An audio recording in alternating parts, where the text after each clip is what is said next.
Chapter 3: How to Deal with Pain.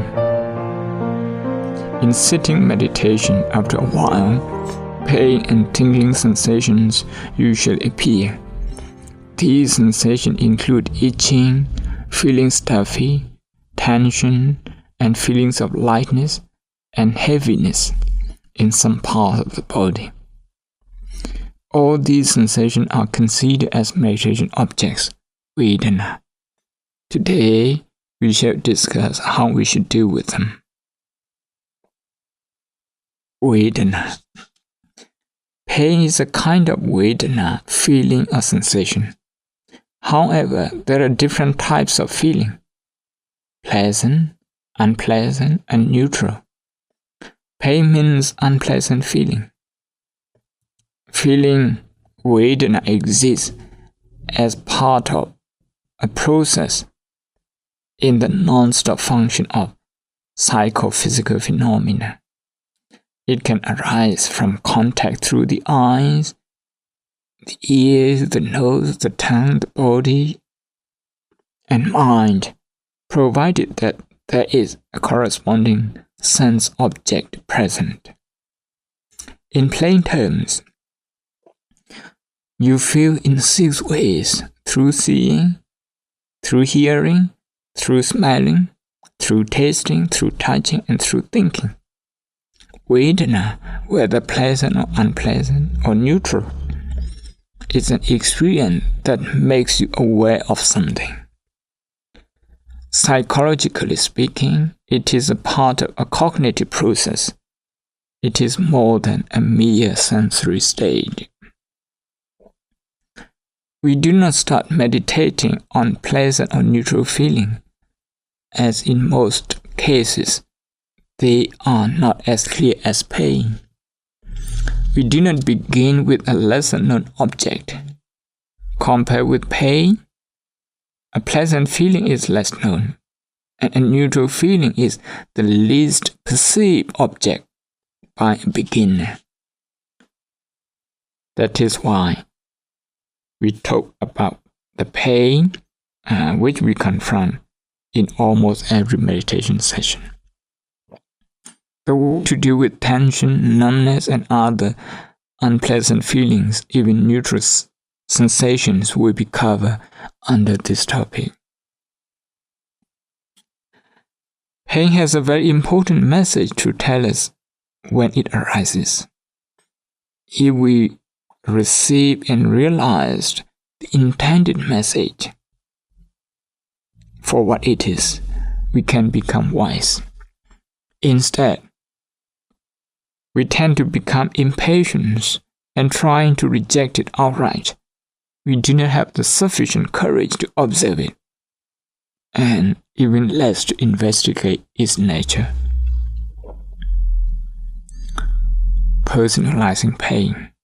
Whether physical or mental, pain always has a cause. Everything which happens is part of a process. When we sit, pain may develop in the legs, back, shoulders, and neck. When it develops, we normally identify the pain with ourselves. Out of habit, we start thinking, or rather judging ourselves. We say, "I'm in pain," rather than "there is pain." Because we have been conditioned to react in this way, we consider this view perfectly normal and justifiable. The first description, "I am in pain," is subjective and is an outcome of a defiled view. The second expression, "there is pain," reflects more objectively.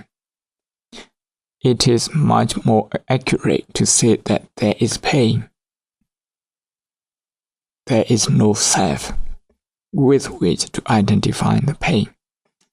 In saying, "I am in pain," my ear is painful, my shoulder is aching, we are already personalizing the pain. Last November, there was a conference on how to deal with pain held at the North London Hospice, I was invited to present a short paper. In that paper, I stated that pain increases when one identifies the pain with ourselves. People there could not understand this view. Someone said that pain was a personal experience. When I feel pain, they said, you do not feel it. It's personal. Yes, from an experiential point of view, it's personal. I have a gastric problem and I feel pain. You do not. Is it personal to me? In that sense. However, pain is common to all beings. It is hardly proper to personalize it. In the same way, human rights belong to all, and we cannot identify them as belonging to one particular person or group. Looking at life as a whole, is there any self to be identified with? Identity is something created in the mind through perception. It is the way we perceive ourselves and things around us. Such perception itself changes and is therefore contradictory to the notion of a permanent self. The non-self has to be realized to detach ourselves from pain. The 5 aggregates. The Buddha analyzed life into 2 phenomena, physical and mental. Just these 2, the physical state, which has no ability to feel or experience, and the mental state, which does.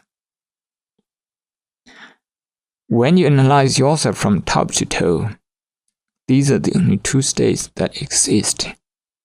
This may be further subdivided into 5 aggregates, with mental phenomena split into 4, namely feeling, perception, consciousness, and other associates.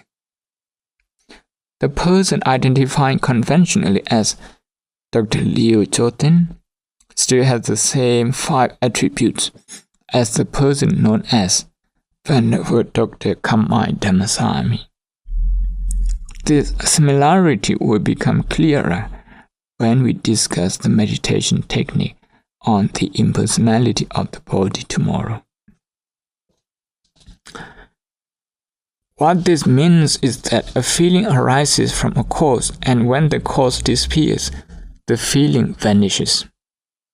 Pain arises because we sit for a long time, or stand for a long time, or because the circulation is impaired. There is a cause. The existence of physical and mental phenomena leads to the existence of pain. It comes as a package. That is why we say Khanda aggregate, which means an aggregate indicating things that work in a group. From this package, you may wish to leave out the pain. You may want to pick and choose, wishing to have only pleasant feeling. This is against nature. There are different types of pain caused by various reasons, such as excessive work, mental pressure, injury, and even karma. The Buddha said in the Udana Pali that going through pain mindfully with the help of insight meditation burns away some bad karma. Development of self and ego. We create self out of the 5 aggregates.